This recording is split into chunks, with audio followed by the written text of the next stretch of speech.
உலக யானைகள் தினம் சொல்லி இன்னைக்கு முக்கியமா எல்லாருமே கொண்டாடிட்டு இருக்காங்க உலகம் முழுக்க.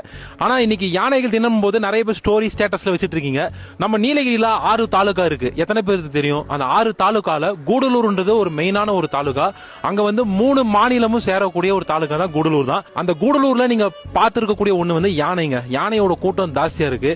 ஆனா அங்க இருக்கக்கூடிய மக்கள் வந்து ஒவ்வொரு நாளும் உயிரை வந்து தாக்கு பிடிச்சிட்டு இருக்கிறதே ஒரு பெரிய விஷயமா இருக்கு. ஒண்ணு என்னன்னா, நாளுக்கு நாள் வந்து மனுஷனும் விலங்கும் போராட்டமாவே இருக்குது. இருந்தாலும் நிறைய பேர் வந்து சப்போர்ட் பண்றாங்க. எக்ஸாம்பிள் சொல்லணும் அப்படின்னா, ஒரு ஜல்லிக்கட்டுக்காக தமிழ்நாட்டில் இருக்கக்கூடிய ஒட்டுமொத்த எல்லாருமே வந்து களமிறங்கினால ஜல்லிக்கட்டுமே அப்ரூவ் வாங்கினாங்க. அதே மாதிரி நம்ம நீலகிரியில இந்த யானையிட்டு இருந்து போராடிட்டு இருக்கக்கூடிய இந்த கூடலூர் மக்களுக்கு ஏன் இப்போ வரைக்கும் நிரந்தர தீர்வு கிடைக்கிறது கிடையாது? ஏன் நம்ம நீலகிரியில் இருக்கக்கூடிய எல்லா இன்ஃபுளுசர்ஸுமே கொஞ்சம் சப்போர்ட் பண்ணுங்க. நீலகிரியில கூடலூர்ல மக்கள் வந்து ரொம்ப கஷ்டப்பட்டு இருக்காங்க. சிலவங்க பண்ற தப்புனால யானைங்க அவங்களுமே அட்டாக் பண்ணுது. ஒவ்வொரு நாளுமே உண்ணாவிரத போராட்டம், ஒவ்வொரு நாள் சாப்பாடு தண்ணி இல்லாம பயங்கரமா ஸ்ட்ரைக் பண்ணிட்டு இருக்காங்க. சோ இந்த வீடியோவை எவ்வளவு முடியுமோ எல்லாம் ஷேர் பண்ணுங்க. ஏன்னா கூடலூர்ன்ற ஒரு பகுதி வந்து ஒரு அழகான ஊர்னே சொல்லலாம். அங்க நீங்க பார்க்காத அனிமல்ஸே கிடையாது. மக்கள் அவங்க வேலையை செஞ்சுட்டு அன்றாட காட்சி பண்ணிட்டு இருக்காங்க. ஆனா இருந்தாலும் வந்து யானையோட கலாட்டா வந்து நாளுக்கு நாள் வந்து அதிகமாயிட்டே இருக்கு.